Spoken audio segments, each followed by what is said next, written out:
دنیا میں عورت کو سب سے زیادہ عزت قرآن پاک نے دی ہے۔ عورت کو عزت کی نگاہ سے دیکھا کرو، تم اسی کے ذریعے دنیا میں آئے ہو۔ مرد کو عورت کے کردار کی کتنی فکر ہوتی ہے، اتنی فکر اگر اپنے کردار کی کرے تو کتنی عورتیں بد کردار کہلانے سے بچ جائیں۔ یہ سچ ہے کہ عورت میں درد سہنے کی عادت ہے، مگر اس کا یہ مطلب بھی نہیں کہ عورت درد دیے جانے کی مستحق ہے۔ مرد کا گناہ وقت کے تالاب میں کنکر کی طرح ڈوب جاتا ہے، جبکہ عورت کا گناہ ساری عمر کنول کی پھول کی مانند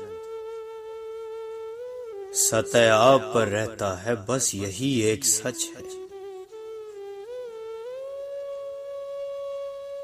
عورت کے لیے ضروری ہے کہ گناہ کرنے سے پہلے وہ اپنے آپ پہ ترس ضرور کھائے،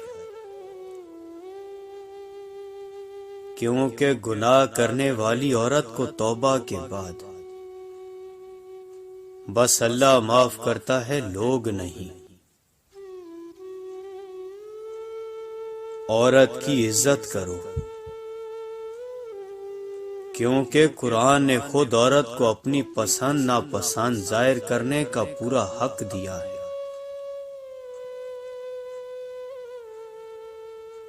سب سمجھتے رہے عورت معشوق ہے، صرف شاہ لطیف کو معلوم تھا کہ عورت عاشق ہے،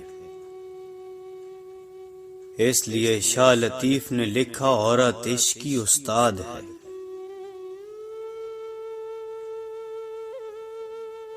عورت کے پاس یہ صلاحیت ہے کہ حالات کے تقاضے کے مطابق وہ والدین کا بیٹا بھی بن سکتی ہے اور اپنی اولاد کا باپ بھی۔ عورت تھی اسی لیے غیرت کے نام پر قتل کر دی گئی، ورنہ بغیرتی کے بڑے بڑے ریکارڈ تو اب بھی ہمارے معاشرے کے مردوں کے نام ہی ہیں۔ بیویاں اور بیٹیاں ہر کسی کو حضرت فاطمہ جیسی چاہیے، لیکن کوئی بھی حضرت محمد جیسا باپ نہیں بنتا، اور نہ ہی حضرت علی جیسا شوہر۔ عورتیں اپنا فیصلہ خود نہیں لے سکتی، عورت اپنے لیے پسند کا ماحول نہیں بنا سکتی، عورت خود کو بے گناہ ثابت نہیں کر سکتی، سوائے اللہ پر معاملہ چھوڑنے کے۔ اللہ تعالیٰ نے عورت کو مرد کی پیشانی سے نہیں بنایا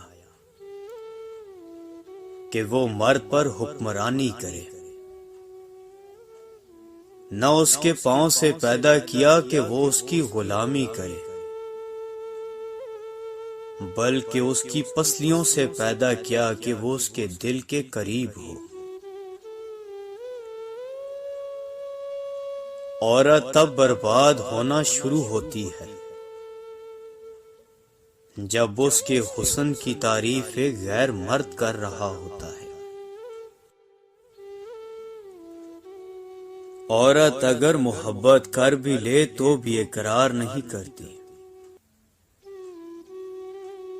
مرد کو محبت نہ بھی ہو لیکن اقرار ضرور کر لے گا۔ جب تک عورت نہ چاہے، مرد اپنی حد کبھی پار نہیں کر سکتا۔ عورت مرکز نکاح بننا چاہتی ہے، لیکن گھورے جانے پر اعتراض ہے اسے۔ اپنی بیوی کو کبھی بھی دکھ نہ دے۔ دنیا میں عورت کو سب سے زیادہ عزت قرآن پاک نے دی ہے۔ عورت کو عزت کی نگاہ سے دیکھا کرو، تم اسی کے ذریعے دنیا میں آئے ہو۔ مرد کو عورت کے کردار کی کتنی فکر ہوتی ہے، اتنی فکر اگر اپنے کردار کی کرے تو کتنی عورتیں بد کردار کہلانے سے بچ جائیں۔ یہ سچ ہے کہ عورت میں درد سہنے کی عادت ہے، مگر اس کا یہ مطلب بھی نہیں کہ عورت درد دیے جانے کی مستحق ہے۔ مرد کا گناہ وقت کے تالاب میں کنکر کی طرح ڈوب جاتا ہے، جبکہ عورت کا گناہ ساری عمر کنول کی پھول کی مانند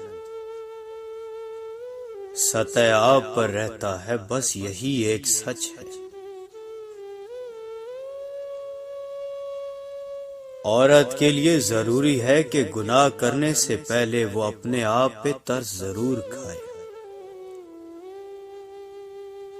کیونکہ گناہ کرنے والی عورت کو توبہ کے بعد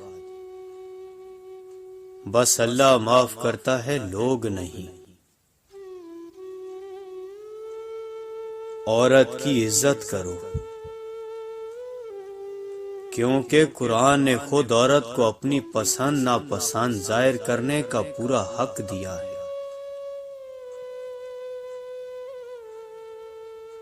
سب سمجھتے رہے عورت معشوق ہے، صرف شاہ لطیف کو معلوم تھا کہ عورت عاشق ہے، اس لیے شاہ لطیف نے لکھا عورت عشق کی استاد ہے۔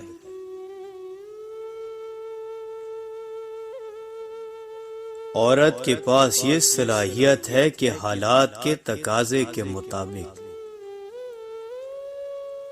وہ والدین کا بیٹا بھی بن سکتی ہے اور اپنی اولاد کا باپ بھی۔ عورت تھی اسی لیے غیرت کے نام پر قتل کر دی گئی،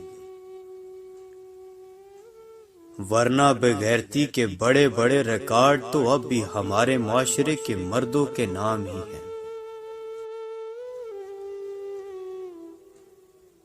بیویاں اور بیٹیاں ہر کسی کو حضرت فاطمہ جیسی چاہیے، لیکن کوئی بھی حضرت محمد جیسا باپ نہیں بنتا، اور نہ ہی حضرت علی جیسا شوہر۔ عورتیں اپنا فیصلہ خود نہیں لے سکتی، عورت اپنے لیے پسند کا ماحول نہیں بنا سکتی،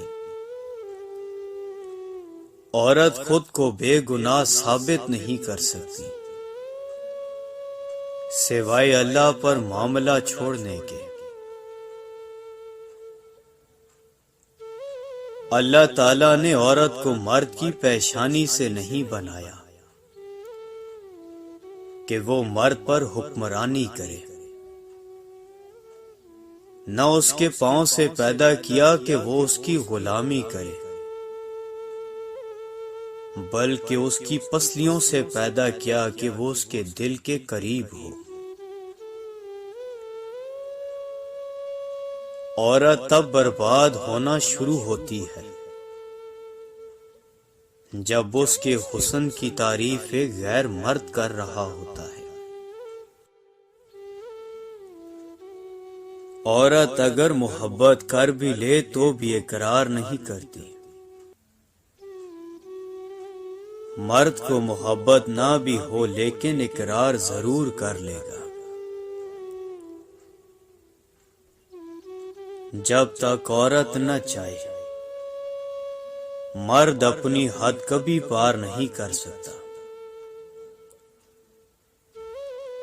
عورت مرکز نکاح بننا چاہتی ہے، لیکن گھورے جانے پر اعتراض ہے اسے۔ اپنی بیوی کو کبھی بھی دکھ نہ